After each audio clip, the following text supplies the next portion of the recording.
how to scan QR code on CapCut. Hello everyone, I am Bishaka and welcome to our channel. Now let's get right into the tutorial.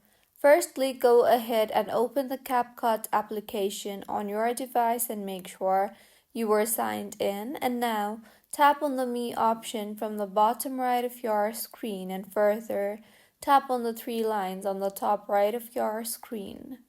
You will then see the scan option, tap on that.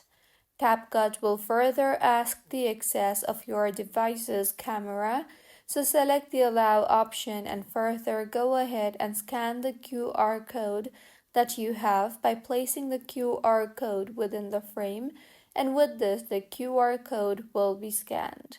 So this is how you can scan QR code on CapCut. If you find this tutorial helpful, please like the video and do comment if you have any queries.